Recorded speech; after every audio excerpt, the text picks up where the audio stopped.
السلام عليكم. يا هلا بالحلو، يا هلا بشوية بانيه في قلبي، ولا في قلب كل قمر، وشوية مكرونة بالصلصة بالخل بالسر بتاعي. على الطلاق الفيديو ده كله معلومات وكله حديد في حديد. يلا نبدأ. الأول سلقة المكرونة. أول ما المية بتبدأ تغلي بحط عليها المكرونة. قبل بعد كده ما بحطش المكرونه. ليه؟ لان انا بحس ان هي كده بتبقى مكرونه بجد. على بال ما الميه بتغلي، بحس ان النشا الزياده والدقيق الزياده اللي في المكرونه بينزل في الميه. غير لما بتبقى الميه ما شاء الله، شايفين لونها عامل ازاي؟ تحفه تحفه. ومن غير زيت. بس شويه ملح عشان السنه. تمام. نرجع هنا للبصله. شكل الفيديو بسرعه. هنا انا حطيت بصلة وسمنة وسبتهم شوية، بعد كده حطيت عليهم التوم. نرجع بقى لموضوعنا. انا لما بغلي المية للمكرونة واحط المية وهي مغلية، بحس ان هي عجينة. باكل عجينة مسلوقة. غير ان انا لما اعمل المكرونة والمية لسه سخنة شوية. تمام. والمية لسه مغليتش، يعني تكون بتغلي بس لسه هتغلي اهو. تمام. هنا شايفين لون البصلة ده المطلوب. عايزين تبشروا البصلة بشروها، بس انا مبحبش ابشر البصلة. او افرمها. هنا حطيت الصلصة بتاعتنا، وطبعا زي ما اتعودتم معايا ان الصلصة بيبقى عليها اللهم صل على النبي قرن فلفل. وهنا الصلصة اتسبكت بقطع عليها طماطميتين. وهنا ده السر بتاعي. انا ما بحبش الصلصة او مكرونة، يعني صلصة عادية وشوية اللهم صل على النبي مكرونة مسلوقة. لا، انا بحب يبقى شوية مكرونة بالصلصة كده في قلبي، يعمروا الدماغ. تمام تمام. هنا بقى جينا للبانيه. طبعا البانيه مغسول كذا مرة بالملح وبالليمون وبالسكر والكلام ده. حطيت عليه ايه؟ بصلاية. وحطيت عليه ايه؟ بيضة. تمام. دلوقتي احط بيضة تاني. ملح وفلفل اسود وكزبرة وكمون، دي التوابل الأصلية معايا. هنا البيضة كان شكلها مخيف شوية، بس الحمد لله طلع ربنا هداها وبقى شكلها حلو. هنقلبهم ونسيبهم يرتاحوا أقل حاجة 10 دقايق. بصوا، دي الطريقة الأصلية للبانيه. إن شاء الله بإذن الله الفيديو ده لو طلع هعمل لكم فيديوهات تانية وسلاسل تانية عن طريقة عمل البانيه، عشان في ناس كتير أوي بتعرف منها. أنا أعرفه معرفش ليه، مع إنه أصلا العيش الكبير والصغير، بس مش مهم. دي بقى ولا بحط بقى في بيض وبعد كده ارجع احط في دقيق وبقسماط، ويبقى في طبقة غير الطبقة، او اعمله بطريقة مش عارف مين قال ايه وتقشر. الطريقة دي انا متعود عليها وبعملها بقالي سنين وياه. طيب عشان ما نتوش من بعضين، انا هنا حطيت ملح وفلفل اسود وكزبرة وكمون وشوية كركم وشوية سمسم وشوية حبة البركة لو في، بس انا ما عنديش بصراحة. تمام. بصوابعنا كده وبندوس لو في حتة تخينة. تمام. دي اهم حاجة عشان ما يطلعش ني منكم. انا بقول اهو. بصوا، بصوا عليا مرة واتنين وتلاتة. شايفين؟ ما شاء الله. اهو. بلاقي حتة تخينة باجي دايس عليها بالبقسماط. بيجي معمول. طيب البقسماط لو جاي سادة من عند الفرن او من اللي هو البقسماط المكيس السادة، بيتحط عليه معلقتين دقيق وبيتحط عليه معلقتين نشا وبقية البهارات اللي انا حطيتها. بس دي اللي هي الاكياس، فما حطيتش ولا دقيق ولا حطيت نشا. تمام. الطريقة دي مش بتخلي ال ال اللهم صل على النبي دي بس الحتة تخينة اهي. هشيلها الحتة التخينة دي. مش بتخلي البانيه مني يقشر ولا يبقى طلع ني. اهم حاجه في البانيه حاجه واحده بس.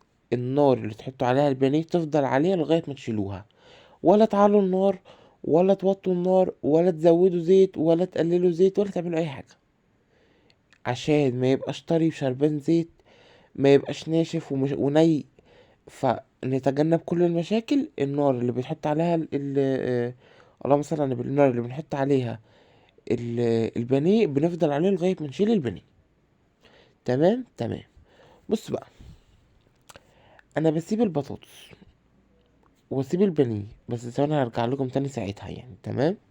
هنا انا هحط البانيه اهو. اللهم صل على النبي. اهو الزيت، النار دي هنفضل مشغلين عليها البانيه. عايزين نعلي النار، عايزين نزود زيت، عايزين نعمل اي حاجه. بعد ما نطلع شويه البانيه اللي موجودين، نيجي مولعين، نيجي بقى مزودين زيت، نعمل اللي احنا عايزينه كله. عايزين نعمل اي حاجه بنزود بقى زيت براحتنا. هنا كانت الصلصه اتسبكت، حطيت عليها الطماطميتين واديتهم تقلبتين تلاتة كده، يعني نعموا معايا او طريوا معايا. ورحت نزل عليهم بالمكرونه المسلوقه بس. وطبعا ملح وفلفل اسود وكزبره قبل ما اقفل على التسبيكه، عشان طعمها وريحتها ما يروحوش. هنا البانيه اللهم صل على النبي مقرمش تحفه. وهنا كنت باكل بطاطس ملكوش دعوه انتوا عادي.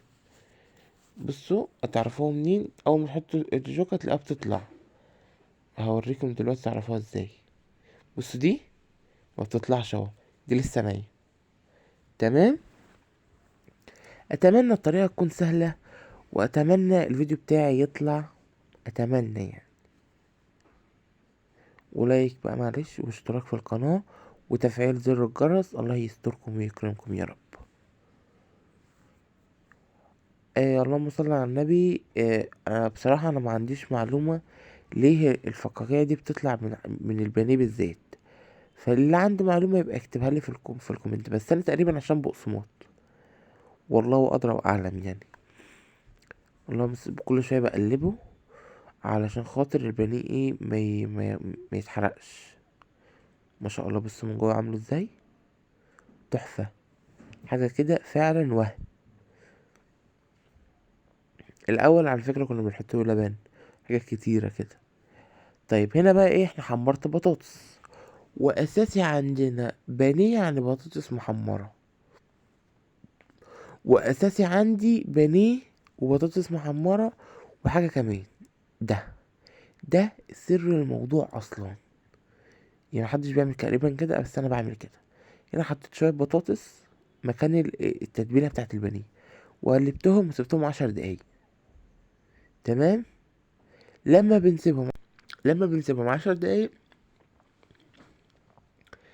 بياخدوا من طعم التتبيله بتاعت البانيه، بيبقى طعمهم حلو جدا. تمام. هنا البطاطس اللمه بتاعت البشر العاديه خلصت.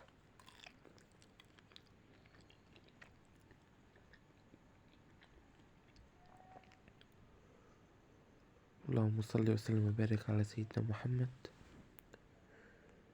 بسم الله. وزي ما كل فيديو بقول لكم، صلوا على النبي وانتوا بتعملوا اي حاجة. اقرأوا صور صغيرة، الحاجات دي جدا بتفرق في طعم الاكل وفي بركة الاكل. ما تنسوش تصلوا على النبي وتذكروا الله كتير وتستغفروا على الاكل. الحاجات دي بجد بتبقى جميلة.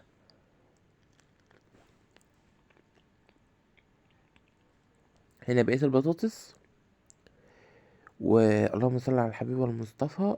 البطاطس انا ما بحطهاش في ميه سخنه ولا بسلقها. بس في ناس بتسلقها وبعد كده بترجع تحمرها تاني، او بتديها نص سلقه وترجع تحمرها تاني، بتبقى طعمها حلو برضو، بتبقى فعلا مقرمشه كده زي بتاعت بره. هنا بقى انا بعمل ايه، جبت بقيه البقسماط بتاع البانيه، واخدين بالكم معايا، حطيت عليها البطاطس، مش واخدين بالكم برضو معايا، وبقلبها اهو زي ما انتم شايفين. بقلب البطاطس في البقسماط، وبعد كده هوطي النار على الزيت وهحط البطاطس. باكل جوافه. تعالوا كل جوافه معايا.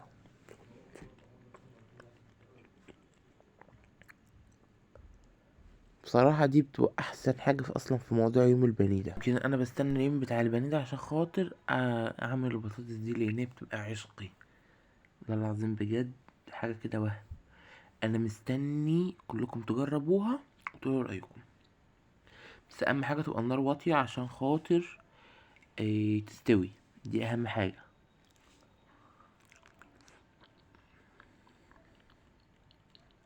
بس كده بعد ما استوت، معلش بقى عشان باكل جوافة بقى فمش ايه، انتوا هتشوفوا وهتفهموا أكتر.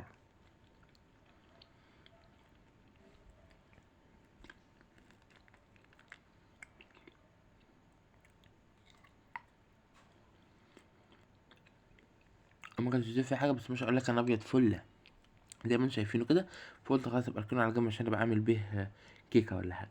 ما هو زيت ابيض فل بقى، هو تقريبا شبه زيت العربيات شويه. السلام عليكم. انا جيت بمكرونه انا جيت بشويه بانيه حلوين. انا جيت بشويه بطاطس. استنى بس كنت بعد الكاميرا هنا. ما شاء الله، بص البانيه بقى من جوه، ما شاء الله بجد حاجه كده وهم. الف هنا وشفا، اتمنى تجربوها وتدعولي دعوه حلوه، واتمنى تشتركوا في القناه وتفعلوا زر الجرس وتعملوا لايك. والسلام عليكم والى اللقاء في حلقه قادمه. السلام عليكم.